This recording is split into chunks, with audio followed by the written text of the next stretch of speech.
Hello, everybody. Hello, can you hear me? Yeah, maybe. All right. Maybe a little bit louder on the mic. Is that better? Okay, great. Welcome, everyone, to the 2026 St. Mary's College STEM Professional Development Workshop Keynote Address. This is the keynote address that kicks off 2 days of professional development events for St. Mary's STEM students here on campus. I'm Dr. Catherine White. I'm a 2007 Chem and Math double major, and I'm a proud St. Mary's alumna. I'm also a member of the St. Mary's College STEM Professional Development Steering Committee that organizes these annual events. This committee was created in 2016 and was the brainchild of Aaron Shambaugh, a 2008 St. Mary's Chem and 2009 Notre Dame Chem Engineering alum. And the committee really arose from what we saw as an urgent need that Aaron actually identified when interviewing St. Mary's graduates for open positions at her company, GE. And as an SMC alum, Aaron knew that St. Mary's students were brilliant, talented researchers and exceptionally hard workers, but she also found that SMC students were underperforming their peers when it came to those soft skills required for acing a STEM interview process. And she knew that St. Mary's STEM students could be better, and importantly, she wanted to help. She wanted to give back. So Aaron reached out to her former professors, Dr. Toni Barstis and Dr. Joanne Snow, and they began brainstorming a way to address this performance gap that we had identified among St. Mary's students. And this is how the STEM Professional Development Committee was born. And today, that committee is comprised of highly dedicated St. Mary's students, St. Mary's alum, and St. Mary's faculty who all work together to create professional development programming that are tailored for students in STEM. And through our programming, St. Mary's students receive career guidance, networking opportunities, resume feedback, interview feedback, and essential skills development. We have annual virtual and in-person professional development workshops that feature real-world scenarios, hands-on training, iterative skill building, and one-on-one mentoring that has been shown to better prepare students for the next stage of their careers. And our work revealing the hidden curriculum for success in a STEM career is necessary for increasing the representation of women in STEM. Because despite receiving over 50% of STEM bachelor's degrees, women still make up under 1/3, just 29% of the STEM workforce. Our mission is to empower women in STEM and ensure that St. Mary's students are among the leaders of the next generation of STEM researchers. Since 2017, we've had over 800 St. Mary's students participate in our professional development events. How many in the audience in the past have participated in previous events? Great, awesome. And how many are participating in their first event tonight or tomorrow? Great, you guys are in for a real treat. Former participants in the professional development workshops have said that these interactions and experiences cannot be taught in class, but in some ways are more useful than the skills we learn for our degrees. One said, quote, "I can Google the basics of interviewing or negotiating, but hearing from St. Mary's alum was worth hours of research. It was great to be able to ask questions and get immediate answers from women who have been where I am now." And this alumni-student interaction is a really unique component of our professional development programming. Every event we host brings alumna and students together on campus or virtually. We've had over 150 SMC STEM alumna participate and give back to this SMC community by providing these essential contributions of time and talent. And this year, I'm always proud to say that we're hosting several alumna this weekend who participated in the PDW as students and are now returning to give back as alum. And so I think this is clear evidence that St. Mary's alum love giving back. They love interacting and engaging with current students around shared goals and interests and passions. And we are very grateful to our year-round alumna volunteers and many alum here tonight. So if the SMC alum in the audience can stand up and give a little wave. Great, awesome. And so you'll be interacting with these alum more tomorrow and more alum who are still arriving tonight. So finally, the STEM professional development that we do here at St. Mary's is special and it's vital and it's ongoing throughout the year. So please keep in mind when you see ads for upcoming events and take advantage of them. And if any alumni friends or family would like to support the PDW, I encourage you to consider designating your St. Mary's donation to our group. This can be done by indicating Professional Development Fund with your donation. Also, if you're an SMC alumna, we always welcome contributions of time and talent, so do consider volunteering for an event via our website. And so now for the fun stuff. Tonight, we kick off the Professional Development Workshop with a keynote event. You'll first hear from our 2026 Early Career Awardee, Princess Mae Visconde, a 2018 biology alum who is a program manager for strategic planning and partnerships at the Stanford Cancer Institute Office of Community Outreach and Engagement. The keynote talk this evening will be given by our 2026 Shannon Executive Scholar and Keynote Speaker Awardee, Toni Brock-Johnson, a 1989 chemistry alum who is the former VP of Corporate Analytics and Transparency at Bristol Myers Squibb. Since leaving that role, Toni has started 2 companies. She's the founder and CEO of the Journey Experience that equips women and minority leaders with the skills to rise in environments that are not designed for them. She also founded Primevest Properties, which develops sustainable communities across Philadelphia and New Jersey. And so it's my pleasure to introduce our first speaker, the 2026 Early Career Awardee, Princess Mae Visconde. Princess, just one more thing.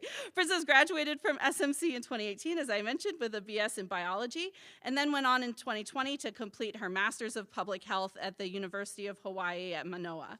Princess is a program manager, as I mentioned, for strategic planning and partnerships at the Stanford Cancer Institute and the Office of Community Engagement.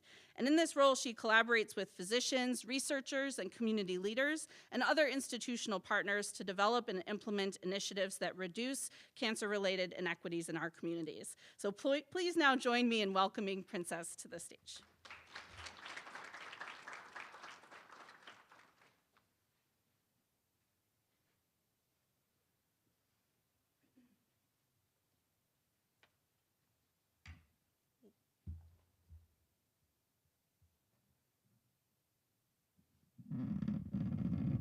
I'm a lot shorter. Hi, everyone. It is such a joy to be back at St. Mary's, and I'm truly honored to be with all of you this evening. Thank you, Katie, and the STEM PDW Steering Committee for the invitation.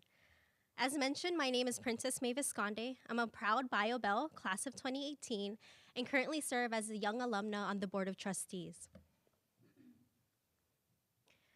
Today, I'll share a little bit about who I am, my career journey since leaving St. Mary's, how this community helped shape the path that led me here, and a few things I truly wish I had known when I first entered the workforce. As a daughter of immigrants and a first-generation college student, I often found myself navigating new spaces without a clear roadmap. St. Mary's gave me more than an education. It taught me how to think critically, advocate for myself, and lead with values, even as my career path grew and shifted in ways I didn't initially expect. My post-St. Mary's path wasn't linear. When I graduated with a biology degree, I knew I wanted to pursue medicine, but didn't feel like it was 100% the path for me. After St. Mary's, I entered a Master of Public Health program specializing in health policy and management and earned a certificate in public administration. During my graduate career, I conducted oral health research, worked for a private foundation for Native Hawaiian children, and was a student disease investigator at the Department of Health Disease Outbreak and Control Division, investigating enteric diseases like Salmonella and E. coli. In my final year of graduate school, some part of me still felt like I needed to pursue a degree in medicine. At the beginning of 2020, I was studying for the MCAT that was scheduled in May, and I applied to a numerous number of jobs in public health. As you can expect, what happened in 2020, the entire world went on pause. My final semester of graduate school went online, my job interviews were rescinded, and the MCAT was canceled indefinitely. At first, this felt like a shift in reality, but it really gave me the opportunity for the first time in a really long time to take a step back, slow down, and breathe. I was reminded what I learned during my time at St. Mary's, to take the time to truly discover who I am and what I could offer the world. I wanted to work in health, but I didn't yet understand all the ways my STEM training could be applied. The redirection and pause helped me rediscover my passion for public health. Public health allowed me to connect science to real people, real systems, and real community impact. I witnessed the pandemic unfold firsthand in Hawaiʻi. First as a disease investigator at the Hawaiʻi State Department of Health, then into my first full-time role supporting contact tracing training across the islands and helping plan and manage the state's first COVID vaccine point of distribution sites. In 2021, I left Hawaii and I moved to California to join a national Asian American, Native Hawaiian, and Pacific Islander health advocacy organization, where I led systems change initiatives and managed a national network of 250 community-based organizations. In this role, I oversaw major health programs and grants, including the Affordable Care Act, Medicaid, Medicare, and open enrollment. I led national data collection efforts and developed culturally and linguistically relevant health resources and community engagement initiatives, including a monthly video podcast. If you ever want to check it out, if you go to the APIAHF YouTube, it's called The Hot Pot. The videos are still up and other folks are still keeping it going. And when I left that role in 2024 and I joined the Stanford Cancer Institute, which is the role I hold now, where I build cross-sector partnerships, conduct program analysis, guide strategy, and work with colleagues across Stanford to strengthen processes and advance cancer health equity. I also have the opportunity to collaborate with physicians and program leaders to bring accessible community health education, such as breast health talks, directly to the community. I quickly realized that the skills I developed at St. Mary's are ones I use every single day in each role I've held. Now, when you first enter St. Mary's, you're immediately hit with a long list of requirements you need to graduate. I remember receiving this really thick book of Sophia programs or classes that I needed to take. I'm sure it's not called Sophia now, but I just remember getting a really thick book of all the classes we needed to take as a biology major. Between biology and chemistry courses and labs, writing intensive courses, ethics, performing arts, and other general education credits, it can be hard to see how all of this will matter once you leave SMC. I remember wondering the same thing. What I didn't realize at the time is that this curriculum is intentionally designed to prepare you not just for your first job, but for a lifetime of learning and leadership. My STEM foundation in biology and chemistry has been crucial, even though my career today doesn't involve the clinical lab. Some of my favorite courses, like biotechnology and emerging infectious diseases, helped me understand what genuinely excited me and gave me language for the kinds of problems I wanted to solve next. Those classes didn't just teach me content, they helped me clarify direction. And then there were the courses I didn't think I would ever use. That writing intensive class, ethics, critical thinking, and even that performing arts credit I once dreaded. It turns out that a job involves a lot more writing than math and science. I write emails, reports, policy briefs, and presentations constantly. Ethics and critical thinking guide how I approach complex public health issues, especially when equity is at stake. And that performing arts course, it taught me how to speak publicly and confidently, skills I now rely on when presenting to stakeholders, collaborating across sectors, or advocating for communities. Together, these courses taught me how to understand data, think strategically, solve problems, and communicate what I've learned to others. So when you're feeling overwhelmed by requirements, remember that none of it is wasted. Every lab, every paper, every presentation is building a toolkit that will serve you long after you leave here. Learning is cumulative, and your education here is preparing you not just to succeed, but to lead. Another thing that truly sets SMC apart is its small class sizes. That's a real blessing. You're not just learning from professors who are experts in their fields. You're learning from people who are passionate about their research and invested in your growth. I have friends who never got to meet some of their professors because they were taught by TAs, so it's really a privilege to actually sit one-on-one with some of our professors. It also gives us a space to ask questions, build relationships, seek mentorship, and be seen. You have the opportunity to conduct research, an experience that many students at larger universities don't have access to at the undergraduate level.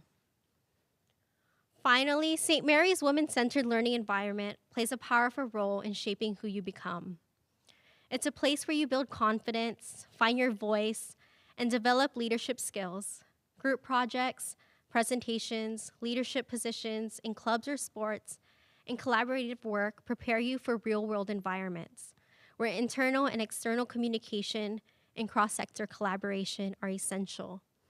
The photos on the bottom are actually some opportunities I got while I was at St. Mary's to speak publicly to different audiences, and I know that I would never have done that during my first year, so that the photo on the left with President Mooney's tribute event was my sophomore year, and the Chicago event was my senior year, and I owe it to, my time here at St. Mary's and everything I've learned. Now, transitioning out of school into the real world. It can be scary, but here are a few things I wish I knew. Your first job is not your forever job. It's okay to move on from your first job if you realize it's not the work or environment for you. Early roles are not about having all the answers. They're about learning how organizations work, understanding different working styles, and discovering your own strengths. They help you figure out what energizes you, and even as importantly, what drains you. When you enter your first job or any new role, be comfortable being new. Everyone was new at some point in their career. You're not expected to know everything, so be curious, ask questions, and be willing to learn.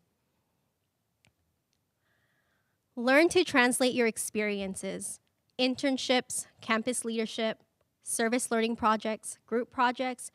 Yes, even that volunteer work that you weren't paid for counts. So what problems did you work on? Think about, what did you research? What skills did you use? What impact did you have? These experiences tell a story about how you think, collaborate, and contribute.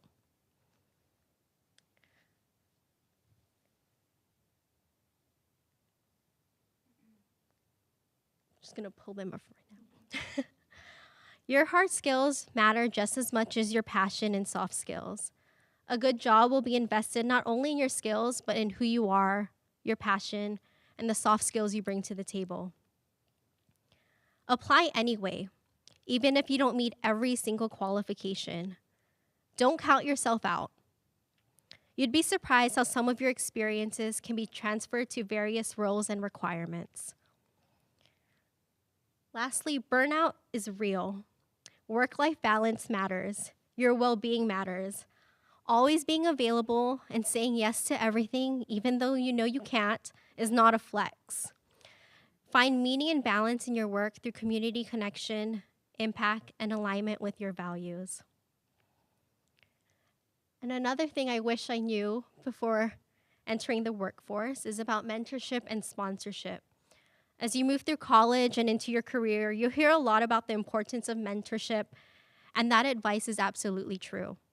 Mentors are people who advise you in your personal, academic, or professional growth. They help you think through decisions, reflect on challenges, and build confidence. Mentors can be peers, supervisors, professors, alumni, or community partners. What matters most is that they are people who are aligned with your values and are invested in your growth. That said, you may not have heard of the concept, but it's just as important as mentorship is sponsorship. Sponsorship are usually senior, influential leaders who actively advocate for you. They use their power and networks to open doors, recommend you for opportunities, and create high visibility experiences. Sponsors will speak your name in rooms you don't have access to. In my own career, I experienced the power of sponsorship while working at the Asian Pacific Islander American Health Forum. My supervisor didn't just mentor me by giving advice, he sponsored me. He trusted my ideas and supported their implementation by backing me with leadership, corporate partners, and community stakeholders. That sponsorship gave me visibility, credibility, and opportunities I could not have accessed on my own. Both mentors and sponsors are essential, Mentors help you grow internally. Sponsors help you move your career forward externally. Make sure you have both. So as you build relationships, be intentional. Find people who not only guide you, but also champion you. And in closing, you belong in every space you enter. Remember that you got the role because you deserve to be there. Say yes to new courses and opportunities. Build relationships, not just your resume, and define success on your own terms. The world needs more St. Mary's women. Thank you, and I look forward to seeing how you all continue to lead, serve, and transform the world.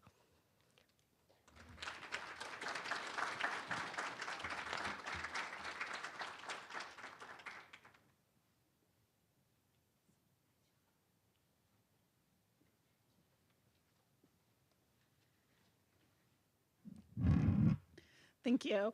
One more round of applause for that lovely talk. And there will be an opportunity for a Q&A after the session for both of the speakers. So please hold your questions until then. And so now it's my pleasure to introduce our keynote speaker, Toni Brock-Johnson. Toni is also the 2026 Shannon Executive Scholar. This role allowed her to interact with students in the classroom today and informal conversations. Toni earned her undergraduate degree in chemistry from St. Mary's and subsequently obtained an MBA from Drexel University. Toni is a transformational leader and strategist whose work sits at the intersection of power, opportunity, and equity. Toni most recently served as the Vice President of Corporate Analytics and Transparency at Bristol Myers Squibb.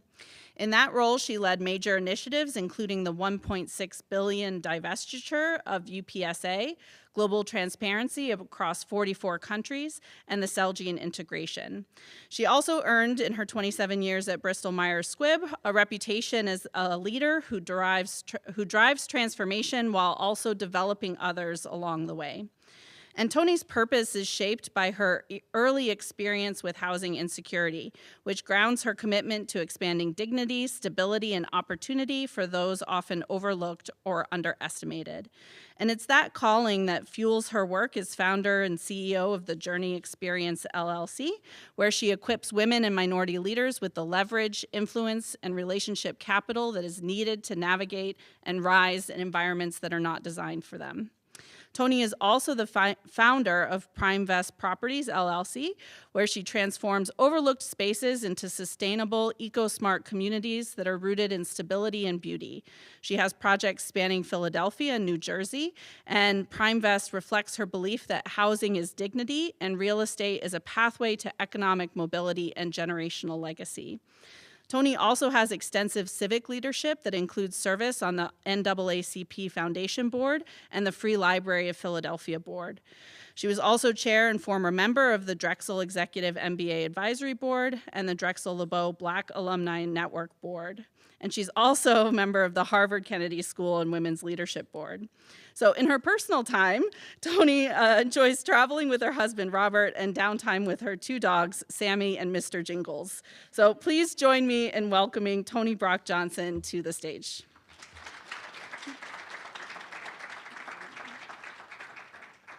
Thank you, Katie. I really appreciate that. And I want to also just say thank you for this incredible award. Receiving the Shannon Scholar Award means the world to me, and I really can't fully express exactly how I feel about this. This institution has really shaped me in ways that I can't even describe, including my foundation, the way I think, my sense of responsibility to the world. And being back here with you guys today, this is my first time on campus since I left when I was when I graduated. It really is full circle, and I'm very honored to be here today. So to the students in the room, I want, and also the soon-to-be graduates in the room, let me begin by acknowledging the moment that you're stepping into. You are entering the world at a very complicated time. Yep. The headlines are loud. The uncertainty is real, and it may at times feel like the ground is shifting, even as you're being asked to step forward with confidence and clarity. If you're feeling hopeful and anxious at the same time, proud of what you've accomplished, right? so far and yet still unsure about what comes next, and you don't have it all figured out, you're exactly where you're supposed to be, believe it or not. And as you step into new rooms, classrooms will become conference rooms, group projects will become team assignments, grades will give way to performance reviews. I want you to remember something very important. Don't limit your voice. There will be moments where you're the youngest person in the room. There may be moments where you're the only woman in the room. And you may be tempted to stay quiet until you feel more confident, more certain, more prepared. But let me clearly state it. Your presence is not accidental. You don't need permission to contribute because leadership doesn't begin when someone gives you a title. Leadership begins with how you show up. So today, I don't want to talk about the economy or give you advice about what's going to happen in terms of your life, because life isn't always linear. But what I want to offer you instead is something that's a bit steadier, something that you can carry with you regardless of the climate around you. I want to talk to you today about focus. I want to talk about your voice and about creating opportunities instead of waiting for them to occur. And I think it's really important because this is about building the life that you want and being successful in that life and having a sustainable life that's not necessarily impressive and exhaustive, but one that you truly desire. When I was in my early 20s, my life didn't look like a carefully crafted plan, believe it or not. I became a mother in my early 20s. I was in a relationship filled with uncertainty, and I found myself making decisions without a clear picture of where those decisions would actually lead me. What I had, though, even then, was a sense of responsibility. And actually, I realized something that would quite profoundly change my life, that clarity doesn't usually arrive before action. Clarity often is revealed through action. And there was a quiet moment when I made a decision, not one that I announced publicly, not one that I even fully understood. I simply decided that I was going to take responsibility for my life and move forward with intention. That decision didn't change everything overnight, but it did change how I showed up. I began paying attention to my choices, my habits, to the way I was spending my energy. And looking back now, I understand something that I didn't have language for then. I didn't begin leading because I felt confident. I began leading because I showed up. I learned how to show up. And that's where leadership began for me, not with authority, but with presence. Leadership begins with how you listen, how you speak, and how you follow through. And it also is how you treat people, especially when no one is watching. So if you're waiting to feel fearless before you move forward, you might be waiting a long time, right? But if you're willing to show up with intention, courage, I promise you, will meet you there. And as my career progressed, something important became very clear to me that I wish someone had told me earlier. Some of the roles that I held weren't jobs that I applied for. They were roles that I created. I had the opportunity to pay attention to what was happening around me. I paid attention to what was happening outside of my organization, so the regulatory shifts, global trends, emerging risk, changes in expectations, and I also paid attention to what was happening inside my organization. Where were the gaps? What were the inefficiencies? Where were the pain points that the company was experiencing? And those moments where people felt overwhelmed but didn't really know the why behind it. And when you learn to see both the external landscape and the needs of the company internally, you become incredibly valuable. This is something that I want you to hear clearly when you enter the workforce, that the job description that you have, you are not limited to it. You can do more than just that job description. And that's not to say that the job description isn't wonderful. I'm sure it will be for all of you. You can actually shape roles that you want, that really fit the skill sets that you have, by seeing problems that other people overlook and offering solutions with clarity and care. And this can expand your impact. And yes, truly create a job for yourself.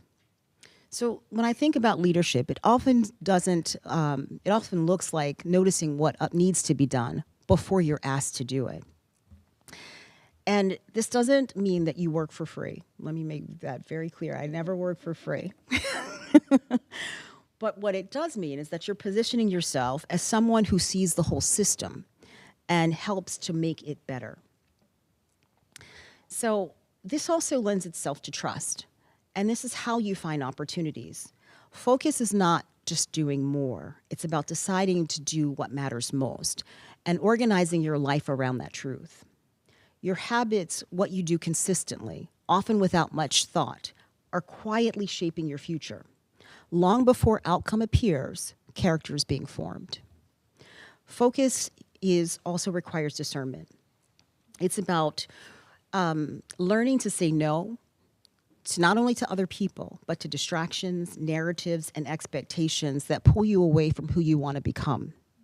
And focus is not just about where you place your time, but it's also about where you place your voice. Too often, I believe women are taught subtly to wait, to be agreeable, to soften your ideas, to only speak when invited. But focused leadership, in my view, means knowing when your voice is needed and having the courage to use it. You don't need to shrink to be effective, soften your truth to be respected, nor do you need to look around the room to decide whether or not you belong. If you are prepared, if you are thoughtful, if you are aligned with your values, your voice already has weight. So focus is about an act of self-respect, and it's about choosing integrity over immediacy. It's about the depth over noise. It's about aligning over approval. And when you live this way, success becomes deeper than just a title or a paycheck. It actually becomes something that you can really respect yourself because of who you're becoming as an individual. And later in my career, I found myself entrusted with responsibilities that spanned countries, cultures, and had immense complexity. And at Bristol Myers Squibb, my final role required leading through global regulations, enterprise-wide transformations, and high-stake decision-making, and often with incomplete information, often with incomplete information, and had very real consequences. So there were many moments where I was the only woman in the room. There were many moments when I learned quickly that waiting to feel comfortable would cost me opportunities. So instead, I focused on how I showed up. I came prepared, I listened carefully, and I had asked thoughtful questions. And when it mattered, I spoke. Not to dominate the room, but to bring clarity. And over time, people didn't just hear my voice, they actually trusted it. That trust didn't come from volume or vibrato. It came from consistency, from focus, from having presence. And I want to leave you with one more truth, one that I believe really matters to this generation. Success is not sustainable if your life is fragmented. Living an integrated life means recognizing that your career, your health, your relationships, your faith, your joy, your well-being are not competing priorities. They are all interconnected. So as you climb the ladder, take care of yourself. Burnout is not a badge of honor. Exhaustion is not the price of ambition. And balance doesn't mean that you're perfect, it means that you're aware.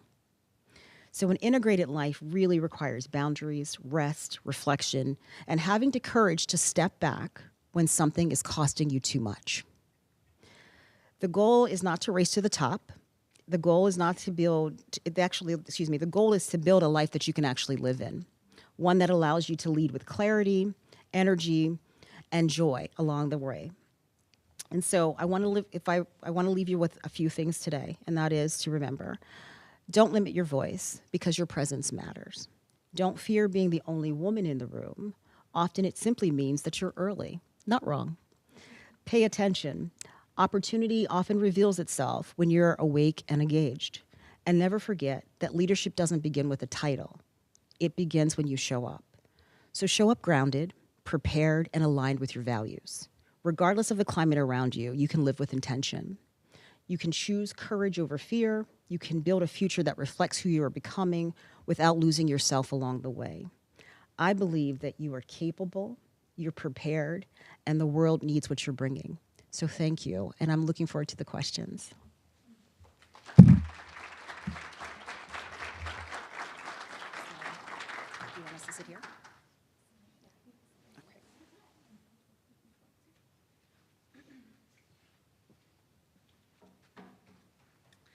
Excellent. Let's give a round of applause to the speakers one more time.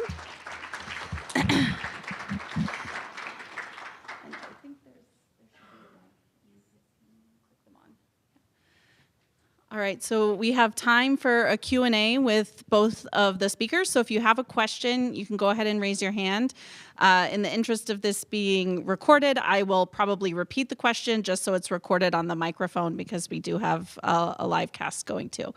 So if there are any questions, please raise your hand. If not, I'd like to kick us off with a common thread that I noticed in both of your talks. Specifically, this issue of burnout is not something that you should be proud of. It's not the be-all, end-all. It's not the obvious outcome of ambition. And maybe you could tell us a little bit more about how you've dealt with burnout throughout your career and what you did to push past that, because I think burnout is also something that college students experience as well. I'll start. So actually my first role out of college was during the pandemic, and it was a contact tracing training program. And you were basically expected to work 24/7 on the clock. The world felt like it was relying on me. The state of Hawaii was relying on me. I would get phone calls, people calling my office saying, do you know people are dying? Like, you need contact tracers. Why aren't they out there? Why aren't they doing anything? Why are there still cases? And I had a supervisor who, she worked in DC. She was used to working 24/7. And that being my first full-time job, she talked to me on the phone once, and I was like, I've worked more than 40 hours this week. Do I get paid overtime? And she basically told me, you know, this is your first full-time job. It's kind of an expectation to work more. And so I was like, okay, maybe I do need to work more. But it came to a point where I was getting headaches, I was getting lightheaded, I was going into office when everyone else was working from home. I was working from 7 a.m. to 7 p.m., and I knew it wasn't sustainable. And when you start physically feeling sick, you know something's wrong. And it took me to physically feel sick to know that I was working way more than I needed to and more than I wanted to. And it was a blessing in disguise because that was my first job, my first full-time job. And I knew that I never wanted to be in that situation again. And so it really is experiencing burnout to know what you can handle. And it kind of just learned to say no. Like, I can't do that. I'm human. And although I want to be in your good grace, it's not going to be best for me in the long term. And what was best for me was leaving that role and learning what worked for me. So I had similar experience, probably not it wasn't my first job in the industry, but I had been assigned to a large project, and the project really focused us on how do we start to reimagine our copy and approval process. And that's how you review materials that are going to be used in the field. And so I was leading that project, and it took me, I was sitting at my mom's house for Thanksgiving, and I was literally reading copy that we were going to actually send out to the rest of the organization. And it was time for dinner, and I couldn't get up from my seat. My mother said to me, Toni, this is not normal. And I'm like, yeah, but it is normal for me. I don't understand. What do you mean it's not normal?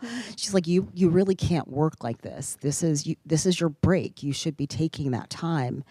And I realized how much I had been spending really focused on getting the work done and not taking care of myself.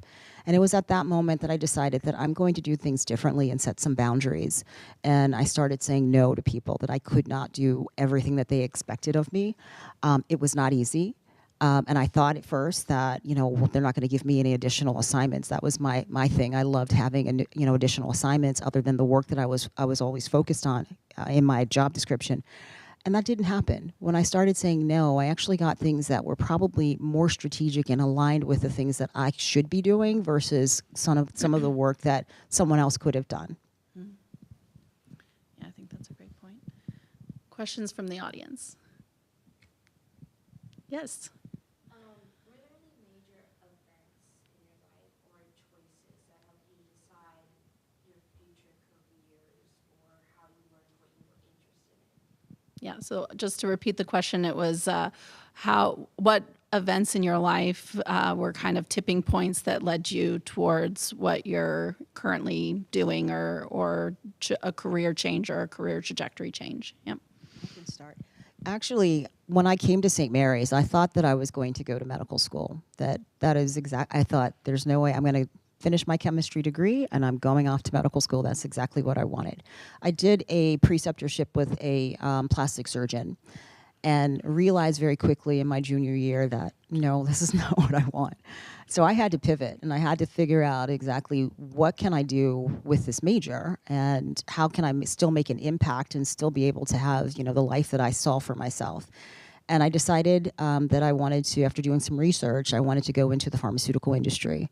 And for me, it was not only, I think, a good pivot, but it was one that was life-changing. It was game-changing for me. Mary's. It was looking at courses that I was curious about. By my senior year, I had time to take other classes, and I was like, okay, so I took medical ethics. I took that performing arts credit. I just took a bunch of other classes outside of my major that interested me, but still aligned with what I wanted to do in the long run.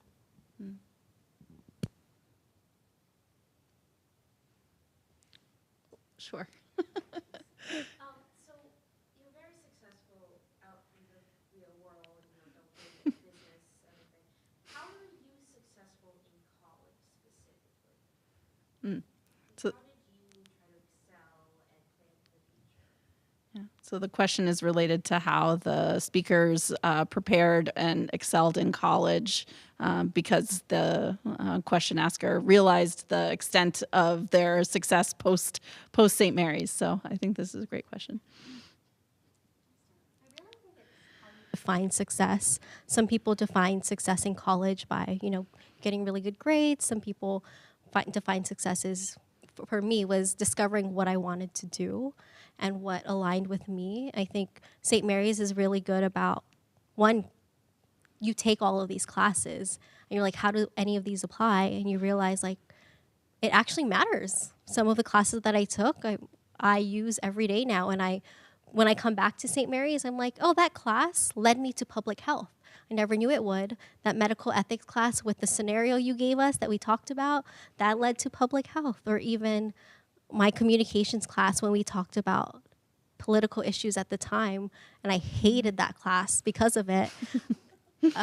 It led me to my current role. But at the time, I didn't really see that as success. It was kind of like, I'm taking classes, I want to get good grades. And it didn't really it took until my senior year to realize, like, all of this matters. And it kind of cultivated my growth in who I am. And that was what success was to me. My growth from entering my freshman year to when I graduated my senior year.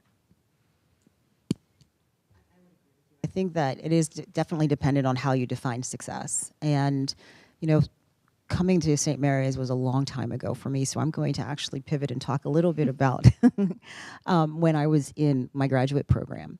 I decided to go back to graduate school because there were key skill sets that I was missing. And if I wanted to continue to have my career grow, I decided that I needed to have those skills, and they were mainly around finance.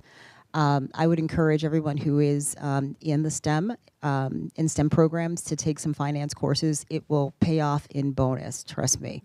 I didn't do that when I was here. And so going back to graduate school for me meant success because I was able to use the knowledge that I gained. And after going through that program, I was able to do the divestiture. Had I not gone through my graduate program, I don't know that I would have been prepared for that divestiture. So again, success for me was about the moment in time that I needed to show up to do work that I was actually given by my company. Yep. You said something very specific earlier about making sure that you're not working for free. How it's very difficult to do when you're in internships. Oh. So how would you balance accepting new roles? Like I too like getting different projects that don't actually have to do with my job description. However, how do you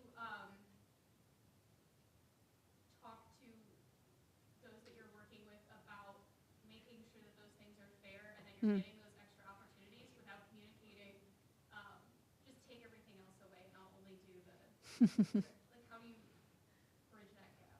Yeah, the question relates to how do you stick to the don't work for free mantra while also taking advantage of opportunities that might be available or that might be on top of your job description. So.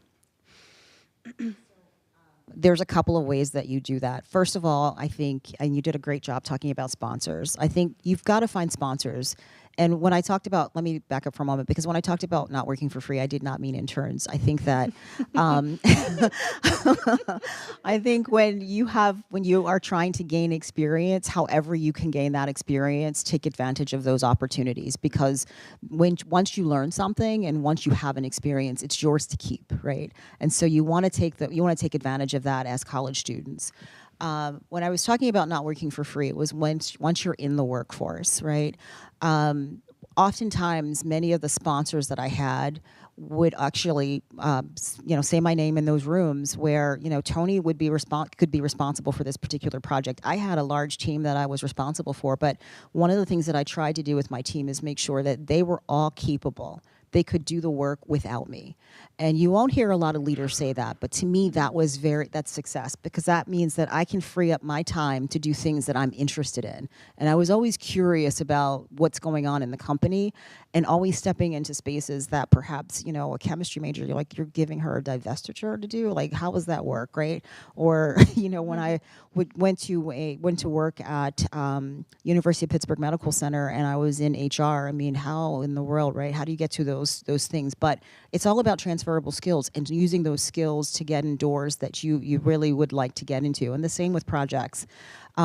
In terms of not working for free, when people ask you to do extra work or ask you to do extra things, you can just simply say, this is fantastic, I'm looking forward to this experience, and how am I going to be compensated? It's a very quick question, and if they hadn't thought about it, they're going to start. Yeah, I think the one thing that I would also add on to that is, if compensation is not negotiable, you can also say, I would love this opportunity. What should I hand off to somebody else that's in my current portfolio, right? If the compensation is not there, you can also say, who's going to do these things that I don't enjoy or that aren't in my growing wheelhouse so that I can take this opportunity. Yeah. Yeah. It's a fabulous way of looking at things. And I would also add, when you are taking on larger projects and you're going to need a team of people to work with you, ask that question as well. There were many times where before I had a secretary, I needed help. This was a huge project they were asking me to do. And I would ask, well, who's going to be my assistant? And I can remember the first time I asked that question, my boss looked at me like, what? Do you need one? I'm like, yes. So don't be afraid. Whatever it is that you need to support the work, don't be afraid to ask for it. Mm-hmm. Yep.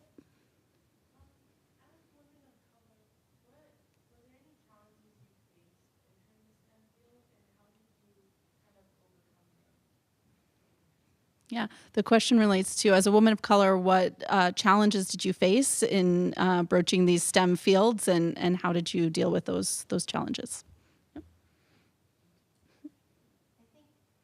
As an Asian American woman, it was unlearning what my parents taught me.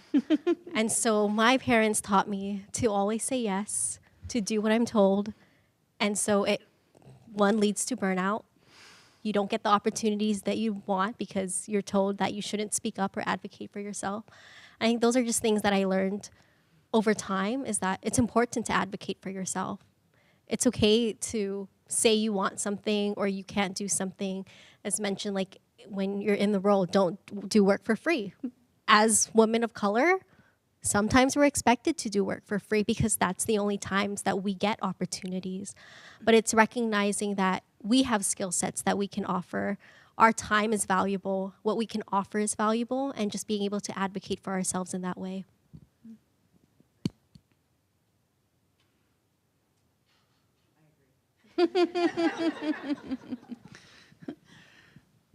Yeah. Oh, yes.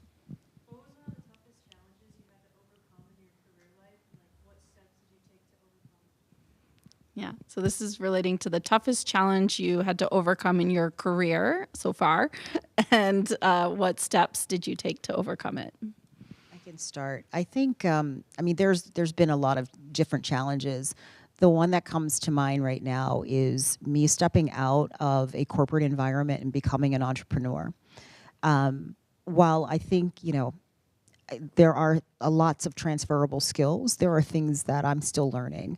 And so it's really about trying to make sure that I understand, the mindset of a CEO. How do you actually transition from someone who works in a department to owning everything and doing the work and making sure you're hiring the right people to support the work that you're trying to do and that can carry your vision forward.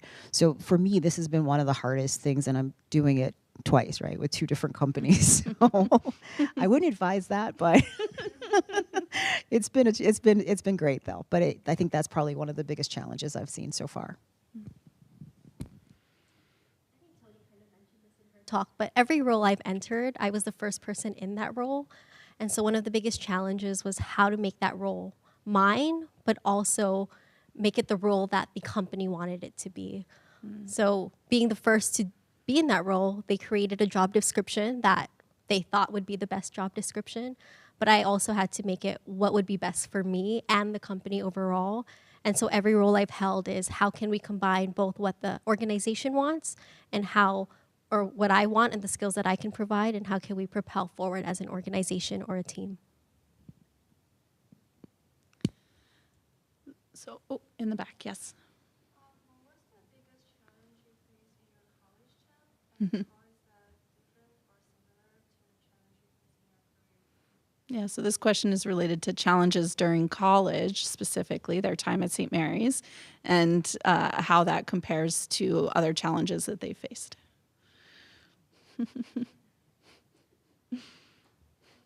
Great question. When I was in college, reflecting on it, I wanted to do everything and anything. And I think that was a great challenge because it was maintaining grades in school, but also wanting to be involved in everything at St. Mary's and all that it had to offer. And at the time, I was very ambitious. And I learned over time that when you enter the workforce and you leave school, that ambition kind of goes away. As you get older, you realize you like the peace. You like focusing on one thing. You like, living a life that isn't focused on everything and everything else. And so I think one of the challenges is leaving that behind, because I was so ambitious in college and even grad school. I wanted to do everything. I wanted to be involved. And realizing when I entered the workforce that I can't be that same person I was while in college. I couldn't focus on school, be part of clubs, work a few jobs, hang out with friends, and do that in the workforce. So it's really finding that balance is what I learned, and really letting go. And so that's why I said earlier, I was so grateful for the pandemic because I was forced to let go. I didn't have an option. And so being able to find that balance again, but not having to still feeling successful without having to do all of that extra stuff.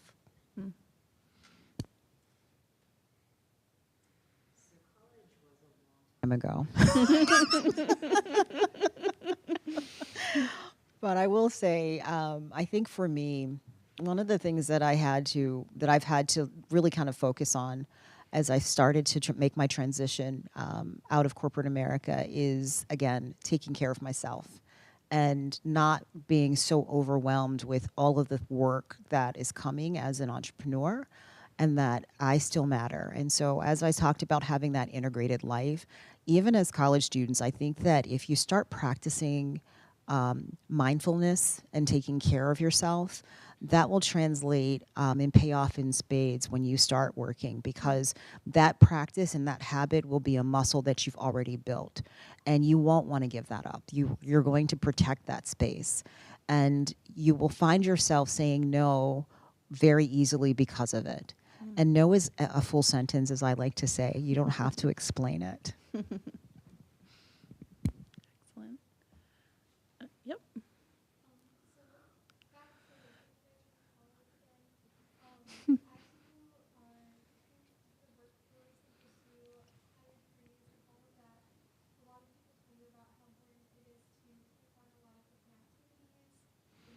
And it can be a lot. So how do you guys navigate what activities would be most beneficial to you in pursuing your goals, but also like maintaining balance with your personal life and school and finding to join the things that you like to do?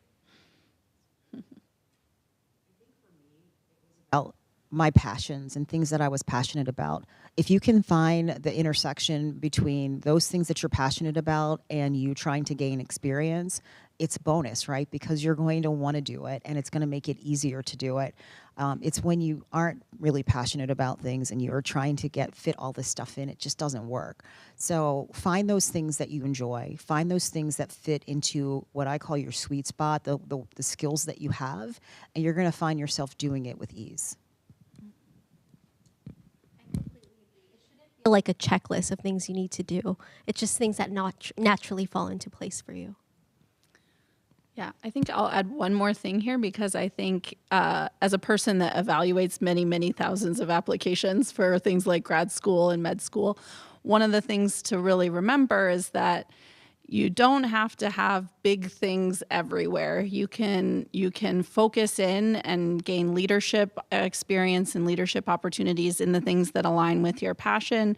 And there's, compared to other students, St. Mary's is from other universities, St. Mary's is a great place to gain leadership experience. There's a lot of opportunities on campus. There's tons of ways to get very involved in the things that align with your passion and to achieve, key leadership roles that demonstrate your ability to work hard at something, to dedicate yourself to the betterment of a group, and to gain those soft leadership skills. Yeah. Yes.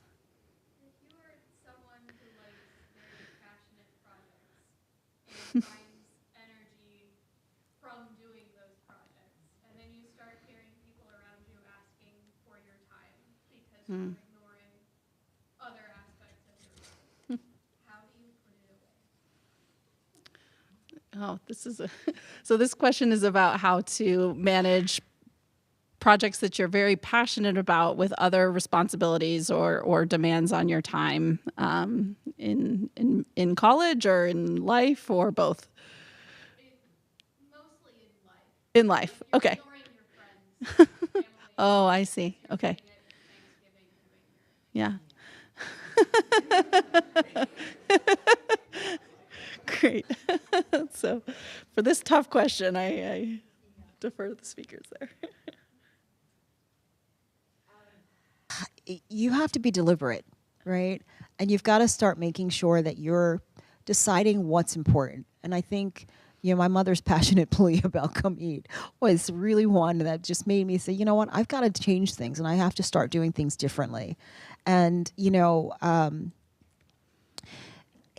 finding those moments and that time that, carving it out for yourself and, making sure that that becomes sacred and you don't allow other priorities when you're talking about your family and your friends to actually impede that time, because that's times for them.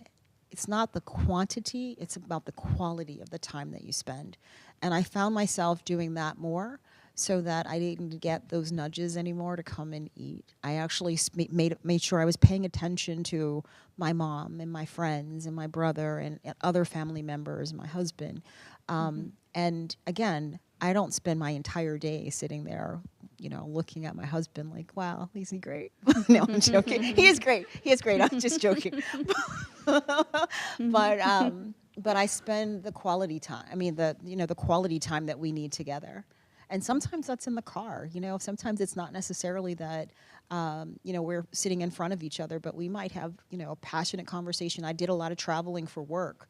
And so at night, I would spend time talking to him so that we were still getting in that quality time. I think also time management. I know, for me, when I'm passionate about something, I could probably spend all day doing it, but knowing that also leads to burnout when you're focusing on one thing and only one thing. So being able to just manage, okay, I'll spend a couple hours doing this and spend time with family for another couple of hours. Or even inviting, if it's a passion and it's something that involves others or could involve others, even inviting family and friends or others to be part of it. Yes.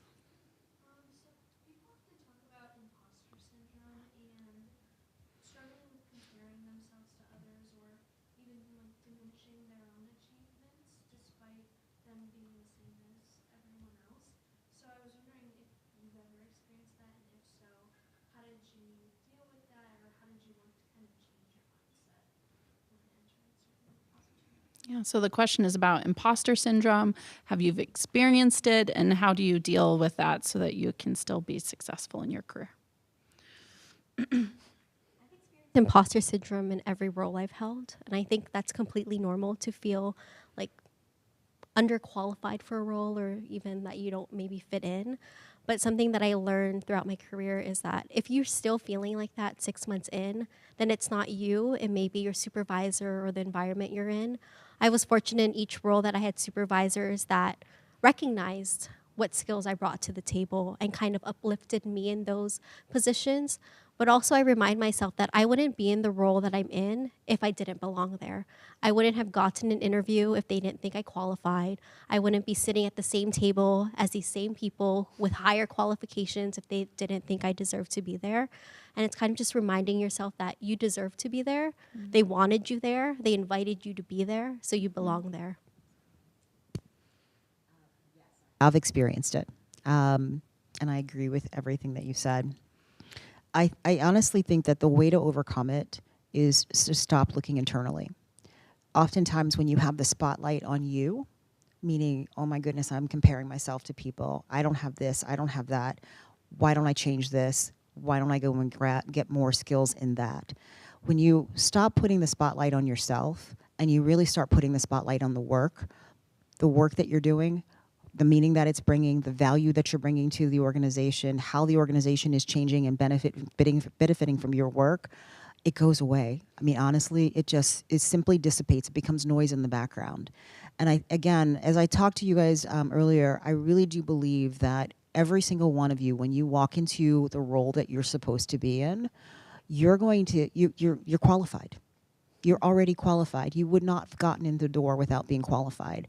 So the question is, what impact do you want to make? And when you start focusing on the impact, you kind of forget about comparing yourself to somebody else. So one question I have, and it relates to this concept of mentorship versus sponsor, which, Princess, you talked about in your talk. Could you maybe describe to us how you cultivate a mentor versus how you cultivate a sponsor? Tips and tricks. This is something that I think a lot of students are concerned about, thinking about. So maybe a couple of specific examples for things that have helped you when you need mentors or when you've been able to have a sponsor. Yeah.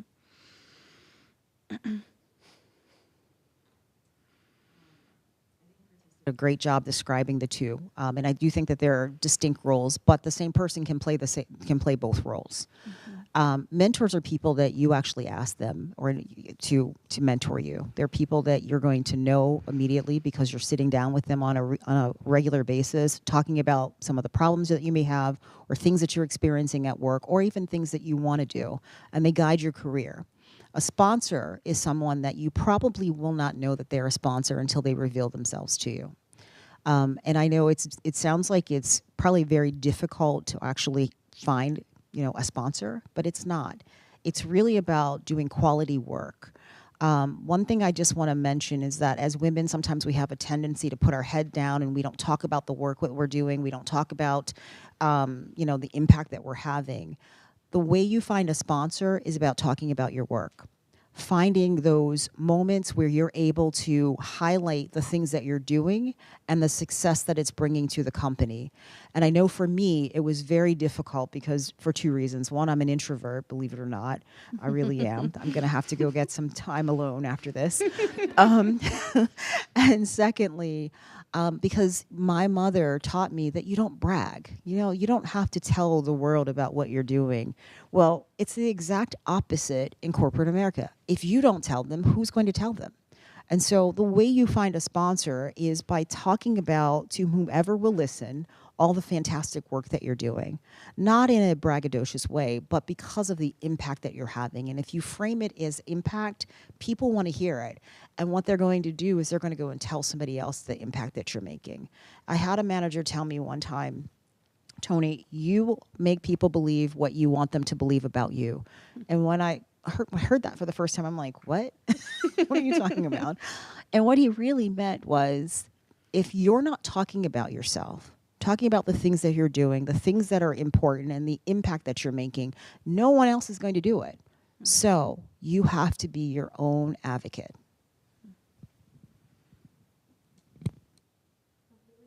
Experience, I actually had my CEO at my previous company sit me down and say, you need to tell us more about what you're doing. You need to advocate for yourself. What are your accomplishments? And my supervisor also sat me down and said the same thing. He said, I know you're doing great work, but you don't talk about it in the leadership meetings. So talk about it. And I actually didn't know my supervisor was a sponsor until I left the organization, until I reflected back and realized all of the things that he advocated for, or all of the things that I got to do was because he advocated for me to leadership, to corporate sponsors, to other partner organizations. And I was able to implement all of these initiatives and ideas because of that. But I didn't see it as sponsorship as the time. I saw it as a supervisor being a supervisor. But sometimes that's what it is, a supervisor being a really good supervisor and advocating for you to make sure that you're getting what fits your needs and your skill set, and also propelling your career forward. And as for mentors, I have incredible mentors. I have incredible peer mentors who have helped me navigate, my first job, my second job, my third job, and just being able to talk one another. And they're people who are on the same level as me, but they're people who I can talk to, and they've had similar experiences as me, and we can work through together. How can we navigate, life and work together? I just want to emphasize that everything that they're saying about corporate positions and corporate roles or industry jobs also applies to grad school applications, med school applications and interviews. You need to get comfortable talking about your assets, what you bring to the table, what your accomplishments are. And so hopefully that's something that everybody's going to get experience with tomorrow as you do your elevator pitches. Ready? Ready. All right. We have time for a few more questions. And oh, yes, over here. Yeah.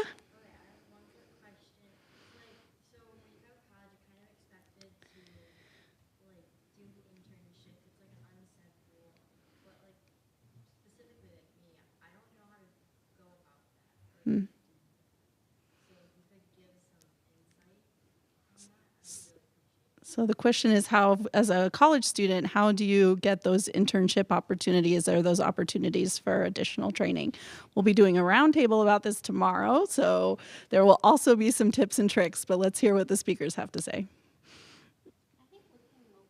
Looking at your universities and colleges, for example, Stanford has internships that focuses on students specifically in the Bay Area. When I was here at St. Mary's, I did a lot of internships in Hawaiʻi at different hospitals, at different universities, because that tends to be a little easier to do when you're back home versus doing an unpaid internship, for example, out of state. So really looking at universities and hospitals or labs even in your community. They may not advertise internships, but if you send an email and ask, they might open one up for you. You never know. College, one of the things that I did was I looked at my parents' network. Who do they know? Who do their friends know? And how can they make it easy, an easy introduction? Because, when I was in school here at St. Mary's, again, I was an introvert. And so having that conversation with people, it was a little unnerving, especially adults. And so my mom and my dad also really helped me with opening doors with their friends who were working in places that perhaps were interesting to me. And that's how I got the internship, even with the plastic surgeon. So it was through a friend, through one of my mother's friends. So don't be afraid to, use your parents' network. And I want to make one more just plug for networking, because I know sometimes when you hear that word, at least I do, I was like, oh my God, it's like a visceral reaction. Networking, networking in my view is just relationship building. And if you start to look at it as I'm building one relationship at a time, it becomes a lot easier. And one thing that one of my tricks is that people love to talk about themselves. And so if I have in my little bag a bunch of questions I can ask, it makes it a lot easier when you're an introvert, because you can sit there and listen after, question after question. But you also learn something, right? And you get to know that person. So it's just, think about networking. Networking is something that is good, and it's definitely needed. Even for us introverts, we need to network. Yeah. And to add on to the points here, looking in your home communities where you're from, communities around here, your family, another opportunity is the Bridge Network that St. Mary's has been establishing that helps connect students with alum. And so I think that's something that's going to grow, and making sure you're using that. Who's used it? Has anybody? And trying again and again. If the first contact didn't work out, these relationships, not every relationship is the best relationship of your life, right? Sometimes these are just transient things where you get some information and you're like, well, that was fine, and you move on. And so making sure that you're trying and you're establishing these contacts again and again. Not everyone is going to lead to a mentorship. Not everyone is going to lead to a sponsorship. And just making sure that you're continuing to put yourself out there and trying to make those contacts would be what I would recommend. Great. Yes.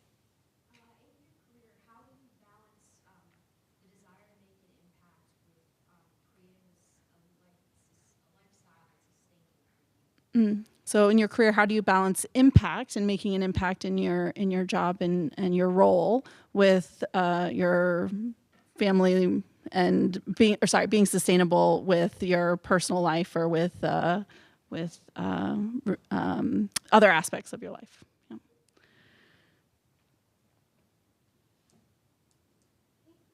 Question. I think for me, the impact that I make in my role is the impact that I just make in everyday life.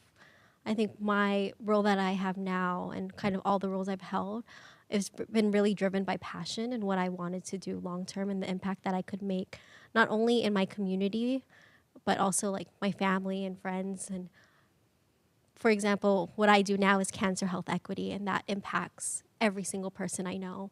That impacts the communities I'm in, my family, everyone I'm directly connected with. And I think having that kind of connection, or my passion aligning with everything in my life, is kind of how it works for me, I guess. I'm later stage in my career. I get to work on things that I'm passionate about. And, when I first started out, of course, that wasn't the case. But now I really spend my time on things that bring me joy. And so part of having, for me, that integrated life is also enjoying the work that I'm doing. And that's not to say that I didn't enjoy the work within corporate America, but I'm really enjoying this because this is passion for me. The other thing that I also do is I do time block. And I don't know if you guys practice time blocking or if that's something that's taught here, but, I don't spend my entire day on one project. I time block how much time I'm going to spend on one thing. And when that time is up, I'm done with that. And I move on to the thing that's going to be my next. And I also make sure that the things that I'm working on, only I can do them. I don't try and do, everything in the, that has to be done for my company. I do have people that I've hired that can do things that can help me move forward, move the process forward. So I don't do things that really aren't necessarily in my bailiwick to do anymore. But again, early in your career, you may not have that luxury, but remember, you can still time block. You can still think about finding work that's you're passionate about and really kind of get yourself to that point. Excellent. Any more? Oh, yes, in the back.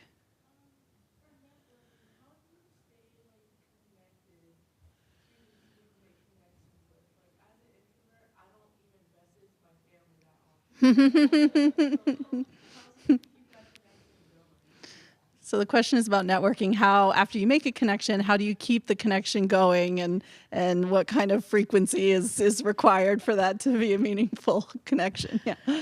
So frequency is really up to you and the person that you're networking with. But one of the techniques that I will leave you with, it's called the drip method.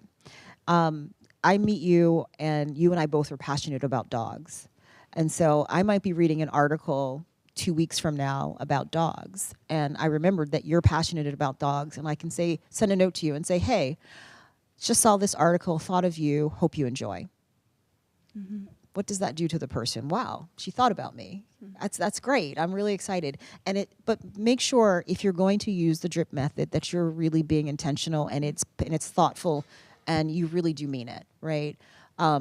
There are people that you're going to network with that perhaps you just don't have that connection, and that's okay. But keep moving, but continue to find people that you truly want to learn more about their lives and that you want to actually intersect with them, and you want them to intersect with you.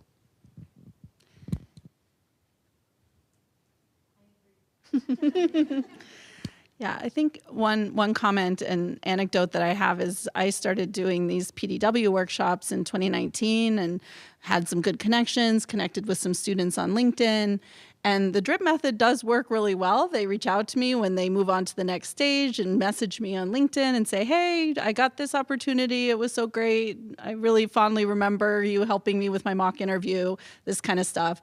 And, the drip doesn't have to be that frequent. So some I met in 2019 and only messaged me this year, telling me something, asking for something, saying they're applying to graduate school and wanted some help. And so I think there's a lot of ways that you can leverage connection that you might already have. Somebody saying, oh, you're a St. Mary's alum. That's already a connection that you don't have to build. You just have to communicate to them.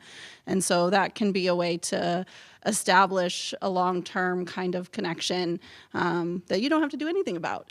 Yeah. Great. Any final question? All right. So please join me in thanking the speakers one final time. And oh.